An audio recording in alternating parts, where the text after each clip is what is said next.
amados catequistas, paz e bem. Nós vamos para a nossa segunda aula, né? Nosso momento de estudo sobre a carta apostólica. E agora, você pode pegar a sua carta apostólica, se você tem ela, o livrinho, ou até mesmo em PDF, e nós vamos estudar o ponto 3. Nós estudamos o ponto 1 e o ponto 2 na aula passada, e agora nós vamos estudar o ponto 3. Nesse ponto 3, logo no começo fala o seguinte: toda a história da evangelização desde os 2 milênios manifesta com grande evidência como foi eficaz a missão dos catequistas. E aí ele continua, né, falando um pouco dos bispos, dos sacerdotes, diáconos, etc. Dentro desse pequeno questionamento que é feito pelo ponto 3, nós vamos nos aprofundar sobre a catequese ao longo da história, principalmente os primeiros séculos.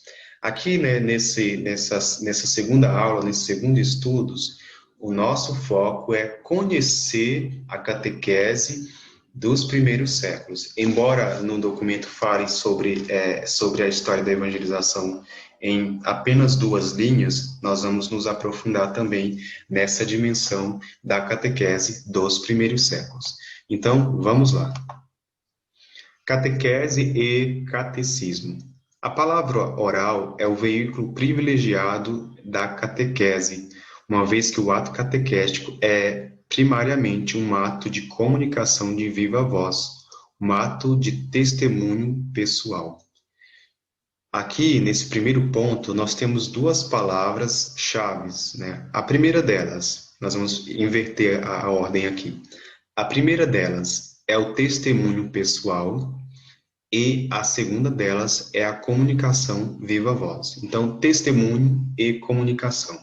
Esse primeiro parágrafo poderíamos resumir nessas 2 palavras, testemunho e comunicação. Por quê? Logo nas primeiras comunidades, se nós pegarmos lá os Atos dos Apóstolos, e aí eu peço que você anote aí no seu caderno para ler depois, nos Atos dos Apóstolos, o capítulo 1, capítulo 2 e o capítulo 3. Vocês vão ler e refletir sobre esse testemunho oral, esse anúncio oral, viva voz, e esse testemunho pessoal das primeiras comunidades. Então, logo no começo, a catequese era algo oral, era falado. E mais do que falado, era o testemunho. Aqueles que não eram cristãos, que não conheciam o cristianismo, eles se achegavam aos outros cristãos primeiramente pelo testemunho pessoal. Olha só, é o testemunho pessoal que catequizava aquelas pessoas. Daí por diante, eles queriam saber por que essas pessoas viviam tão unidas, viviam em comunhão, partilhando o pão, ouvindo a palavra, querendo cada vez mais conhecer a Jesus Cristo. Era por conta do testemunho pessoal, depois pela comunicação. Nós, como catequistas, nós precisamos cada vez mais conciliar essas 2 dimensões. O testemunho pessoal e a comunicação de viva voz. Por que nós precisamos fazer isso, Gessiano? É o seguinte: nós vivemos em uma época que falar bem, quase todo mundo sabe falar bem, isso é fato. Quase todo mundo sabe escrever bem, sabe dar uma palestra muito bem, sabe falar em público, isso é algo que quase todo mundo consegue. Só que o que arrasta, o que catequiza, o que arrasta a multidão, digamos assim, o que vai catequizar de fato, é o testemunho. Porque se eu, Gessiandro, sou ótimo na oratória, a falar, a fazer cursos, mas o meu testemunho de vida é contrário àquilo que eu prego, então caiu por terra todos os meus ensinamentos. Da mesma forma, acontece lá nas nossas pastorais. Se eu sou um ótimo catequista, eu conduzo os encontros a 1000 maravilhas, mas se o meu testemunho é contrário, eu não participo da comunidade, eu não me reúno com os outros catequistas para a gente definir alguns assuntos, para a gente debater sobre a catequese, para a gente ir atrás de formações também para o grupo de catequistas. Se eu não dou esse testemunho, então aquilo que eu ensino é algo superficial, é vão. Então eu preciso alinhar sempre o testemunho pessoal e a comunicação viva voz. Esses 2 pilares aí, eles precisam ser bem construídos em nossa vocação. Por quê? Se a gente não faz isso, os nossos catequizandos vão falar, minha catequista é uma ótima catequista, mas como pessoa é uma negação. Fala que é muito importante participar da comunidade, mas não participa da comunidade. Fala que é muito importante viver em comunhão, mas nem se dá bem com os outros catequistas, não se dá bem com o padre, não se dá bem com o povo da paróquia. Então, onde vai parar o nosso ensinamento? Na lata de lixo. Entende? Então, assim foi desde o princípio da igreja. A comunhão da palavra, a comunicação da palavra de Deus dá-se na pregação de Jesus e no ensino querigmático dos apóstolos antes de se tornar texto evangélico. Ou seja, antes de virar texto, de se tornar texto, essa pregação ela acontecia por meio da comunhão, por meio da palavra de Deus, da pregação que os apóstolos ouviram de Jesus, do ensino querigmático que os apóstolos faziam porque eles conheceram a boa nova, eles viveram o primeiro anúncio, que é a pessoa de Jesus Cristo, o anúncio da boa nova. A partir daí, eles começaram a testemunhar, a comunicar.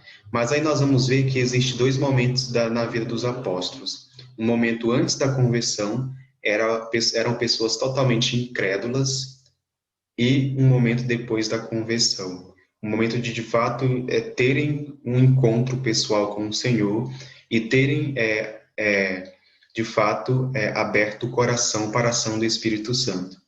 Então, é nessa abertura, é nesse desejo de nos configurar a pessoa de Jesus Cristo que o nosso testemunho vai catequizar, vai se alinhar com aquilo que nós sabemos, o conteúdo. Então, é preciso conhecer a Jesus Cristo, conhecer o nosso conteúdo, mas, acima de tudo, ter um testemunho de vida.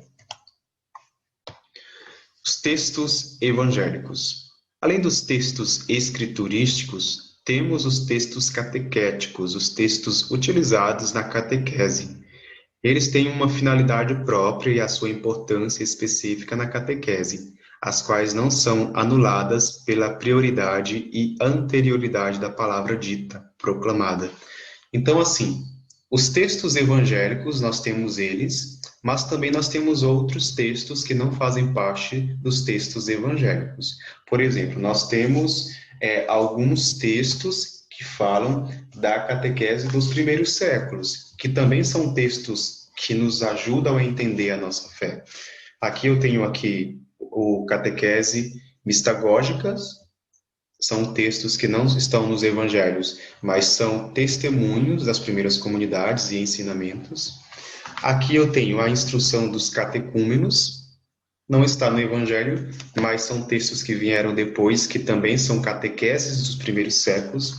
E aqui também eu tenho a Didaqué, instrução dos 12 apóstolos. Ou seja, são textos também que vão nos ajudar a ter uma vivência de fé, um aprofundamento na fé ainda maior. Então, esses textos também eles são válidos, eles não são anulados. Por isso que nós precisamos conhecer a catequese dos primeiros séculos, entender as primeiras comunidades, para buscar compreender como que esse povo transmitia os ensinamentos de Jesus, dos apóstolos, e como que a igreja se desenvolveu ao longo dos séculos, há mais de 2000 anos atrás. Então, é necessário a gente se aprofundar nessas dimensões, nesses conteúdos. Os catecismos tornaram-se preciosas testemunhas da sua tradição ou memória, testemunhas da sua tradição ou memória da fé, e instrumentos para a organização e sistematização da formação cristã, de que a Igreja sempre cuidou com tanto no tempo da primeira evangelização querigmática, como no do catecumenato propriamente dito, como no da escolástica. Ou seja, esses catecismos, eles surgiram para quê, Gessiandro? As comunidades elas foram crescendo, e algumas seitas começaram a surgir também naquela época.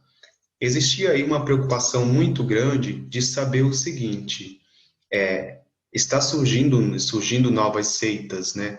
Está surgindo outras comunidades,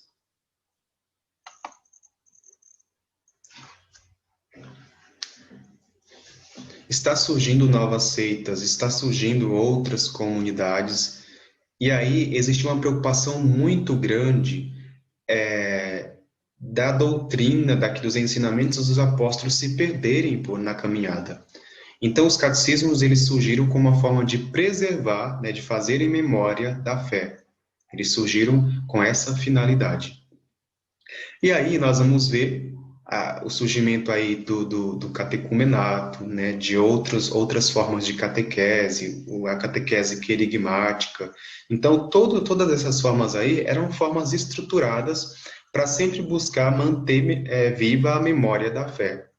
Ao longo com o passar do tempo, isso foi se desenvolvendo ainda mais.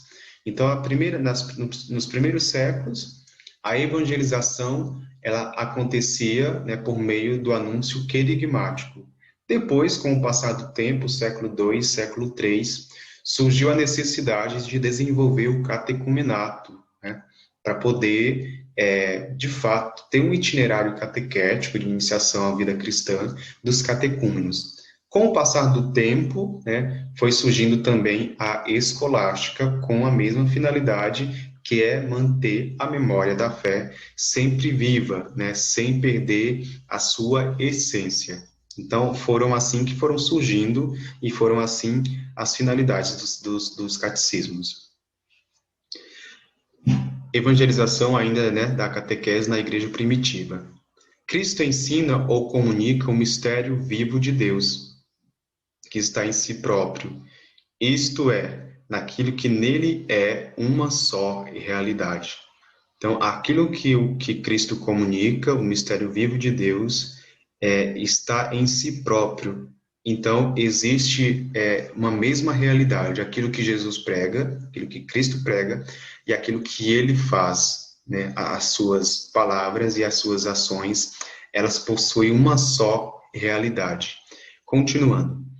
Aquilo que ele diz, aquilo que ele faz, aquilo que ele é, o reino de Deus revelado na sua palavra, anunciado nas suas obras e sinais, realizado na sua Páscoa. Que nós vamos perceber que tudo aquilo que Jesus anunciou, ele mesmo fez. Tudo aquilo que ele pregou, aconteceu. Ele anunciava o reino de Deus por meio da palavra e do testemunho. Mais uma vez, nós vamos nos aprofundar aqui na dimensão da comunicação oral e também no testemunho. Ainda sobre Jesus Cristo, e também serve para nós. Ele é mestre que ensina, é mesmo o único mestre, mas não se ensina a si mesmo, porque é enviado, ele é profeta, catequista em nome de outro. Fala a partir de uma fonte que não é ele, dá testemunho do Pai, e, finalmente, ele próprio envia como o Pai o enviou. Aqui nós vamos ver um itinerário apresentado por Jesus Cristo, porque imagina só, se Cristo tivesse chegado para os discípulos e falado assim, olha, eu sou Deus, os discípulos não teriam acreditado. Não teriam, como muitos não acreditaram, mesmo ele fazendo todo um percurso aí catequético. Por quê? Era de se estranhar um homem, né, um ser humano de carne e osso, se autodenominar Deus. Então, Jesus ele faz um itinerário formativo, digamos assim, para a gente compreender melhor, ensinando para os discípulos qual era a vontade do Pai, como que era o Pai, qual o desejo do Pai. A partir disso, os discípulos dão a conhecer os mistérios de Deus. Depois disso, Cristo ele vai mostrando por meio das suas obras, das suas atitudes, dos milagres, essa comunhão entre ele e o Pai. Por fim, quando os discípulos entendem que, de fato, quem vê a Cristo vê o Pai, o próprio Cristo envia os seus discípulos. Da mesma forma, nós precisamos conduzir uma catequese onde nós vamos passando esse conteúdo, transmitindo esse conteúdo aos poucos, de maneira organizada, sistemática, mas sempre conciliando com o nosso próprio testemunho. Os primeiros enviados, os apóstolos, aprenderam dele tanto os conteúdos como a maneira de ensinar. tornaram-se eco de Cristo, fizeram ecoar por todo o mundo o seu evangelho. De fazer ecoar vem o nosso catequizar e, consequentemente, o catecismo.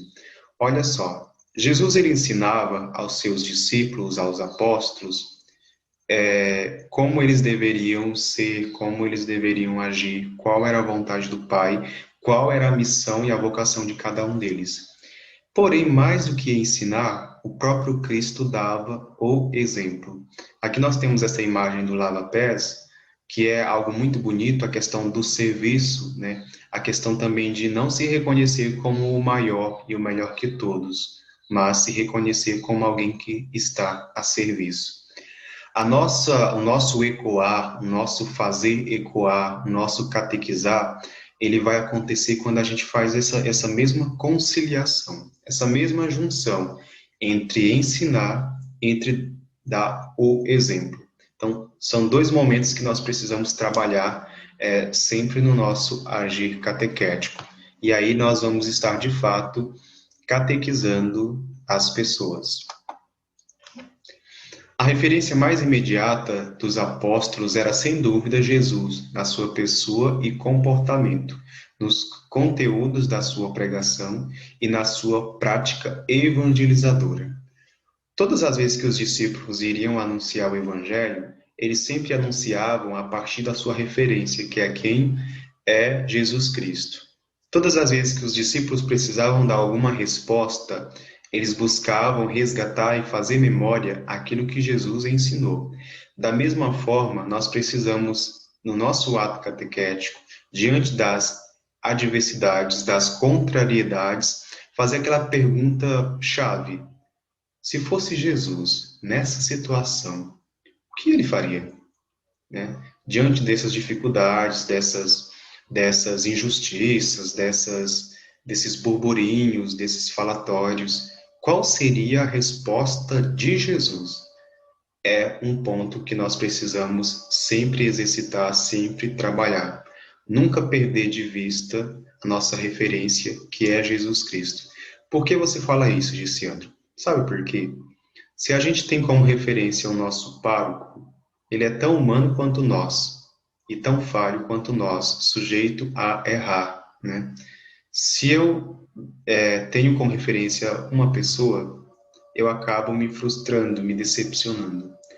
Mas se eu tenho como referência Jesus Cristo, diante das limitações, das falhas humanas, nós teremos a capacidade de estender a mão ao invés de apontar o dedo. Não sei se vocês conseguem me entender. Então, nós precisamos cada vez mais buscarmos ser mais humano até chegarmos a ser divinos, como era Jesus Cristo. Por isso que a nossa referência sempre é Jesus Cristo. Não é o pároco, não é a coordenadora, não é outra pessoa, mas é o Senhor. As outras pessoas podem ser um exemplo, elas podem nos dar algum exemplo, mas elas não devem ser a referência, porque elas também, essas pessoas, estão em construção. Elas estão sujeitas a errar. Então, nós precisamos ter como referência o próprio Senhor Jesus Cristo. A convivência com seus discípulos, com Jesus, ensinara-os já também a considerar como palavra de Deus e a utilizar no anúncio querigmático da atividade missionária na pregação. Os apóstolos tiveram uma convivência tão profunda com Jesus Cristo que essa própria convivência se transformou em palavra de Deus. Essa própria convivência se transformou em anúncio querigmático, se tornou uma ação missionária, se tornou uma pregação. Como assim? Essa convivência se tornou tudo isso. Se nós formos olhar os evangelhos, em vários momentos os discípulos estão com Jesus no meio do povo, na sua ação missionária, pregando. Em outros momentos, os discípulos estão apenas com Jesus Cristo, onde Jesus está ensinando os seus discípulos. Em outros momentos, os discípulos estão com Jesus no monte, onde Jesus está ensinando a orar. E aí eles vão buscar conciliar sempre a oração com a ação. O catequista também deve ser uma pessoa de oração. Alguém que tenha uma boa espiritualidade, que tenha uma boa relação com o Senhor. Então, lá na primeira etapa do catecumenato, ainda talvez nos tempos apostólicos ou pouco depois, cerca de 150 anos, a Didaqué é um testemunho precioso. Então, a Instrução dos 12 Apóstolos é um livrinho que eu falei agora há pouco para vocês, que é esse daqui. Instrução dos 12 Apóstolos. A Didaqué, ela ensina, ela é um compêndio, né, que fala o seguinte, era um compêndio para o uso daqueles que pediam o batismo, com o fim de orientar a própria vida e a vida das comunidades segundo o esquema das duas vias ou dos dois caminhos, o da vida e o da morte. Então, a Didaqué, ela é um compêndio ali com vários ensinamentos, é um livrinho, né, muito profundo, um livrinho que todos nós catequistas deveríamos ler, deveríamos estudar. Ele apresenta dois caminhos, né, o caminho da vida, que é o caminho do Senhor, o caminho sempre de buscar as coisas de Deus, e o caminho da morte, que é o caminho contrário, aquilo que nós fazemos de contrário àquilo que Deus queria para os seus filhos. Eu não vou me aprofundar tanto nesse assunto, porque logo, logo eu vou estar disponibilizando um curso sobre a Didaqué. Então, nós vamos deixar para aprofundar nesse assunto em outro momento. Agora nós vamos falar do catecumenato, e isso lá no século III depois de Cristo. O catecumenato, já no século III, tinha uma organização bastante elaborada. Assim, a tradição apostólica, cerca de 215, né, depois de Cristo, descreve a caminhada de preparação para a celebração da iniciação cristã, que era da seguinte forma: exame ou verificação das motivações e da qualidade da vida do candidato, mesmo através dos testemunhos de outros, né? Aqui, lá nos primeiros séculos do cristianismo, quando nós falamos de iniciação à vida cristã, conforme ou com inspiração do catecumenato, ou o próprio catecumenato, nós vamos perceber que aqueles que desejavam abraçar a fé, eles precisavam ter um exame ou verificação das motivações. Olha só, faz de conta que eu não sou cristão, né? Eu não sou cristão, mas aí eu quero ser cristão. Eu deveria procurar o bispo para falar das minhas motivações de ser cristão, né? De abraçar a fé. Porém, mais do que falar das minhas motivações, era feito um exame para verificar se de fato aquilo que eu estava dizendo era verdade. Ou seja, abraçar a fé cristã era e é, até hoje, infelizmente não é levado tão a sério, mas é até hoje algo muito sério. Você quer fazer parte da família de Deus, você quer fazer parte da igreja de Deus, a igreja de Cristo, da Santíssima Trindade. Então, era e é algo muito sério. E aí, continuando, né, especialmente os evangelizadores e mais tarde os garantes, os padrinhos. Aqui nós vamos ter três etapas para garantir que essa pessoa ela tem motivações, reais motivações para abraçar a fé. Primeiro, se os evangelizadores têm algo bom a dizer dessa pessoa. Depois, mais tarde, né, os garantes ou os padrinhos também vão dar esse testemunho dessa pessoa que quer abraçar a fé. Só que, além disso, era necessário uma conversão, né? Era fazer uma conversão, era necessário fazer um passo a passo, né? A catequese querigmática, que a gente já ouviu falar. Também não vou me aprofundar tanto, porque logo, logo vai ter uma formação sobre o catecumenato. Então, assim, o catecumenato era um processo de grande profundidade na fé. Tinha um passo a passo. O catecumenato, ou catecúmeno, ele tinha 3 anos de preparação, de escuta da palavra de Deus, terminando com a revelação do mistério da salvação em Cristo e com a admissão aos sacramentos da iniciação cristã. Só que antes de receber esse sacramento, o catecúmeno já deveria dar testemunho, já deveria ter uma vida cristã, já deveria ter uma vida de quem realmente tivesse recebido o sacramento. A vivência do sacramento ela já acontecia antes, não só depois de receber o sacramento. Era preciso ter uma vida coerente com a fé. Então era algo muito profundo. Agora, nós vamos ter aí duas perguntinhas para nós refletirmos sobre esse segundo estudo, né? Segundo ponto do nosso estudo. O primeiro delas é se você já ouviu falar sobre a catequese dos primeiros séculos. Você vai responder se sim ou não, né? Se você já ouviu falar, responda sim e justifica onde e como, o que você sabe. Se você não ouviu falar, fala não ouvi falar ainda, não sabia, não conhecia. E aí, o outro ponto que vocês vão refletir e responder aqui nos comentários, não quero resposta pequena, quero resposta maior, né? Vocês têm que elaborar uma resposta. A segunda pergunta é: qual a novidade apresentada neste encontro? Então, responder aí o que você achou de novo, achou de interessante nesse encontro. Responde aqui embaixo, tá bom?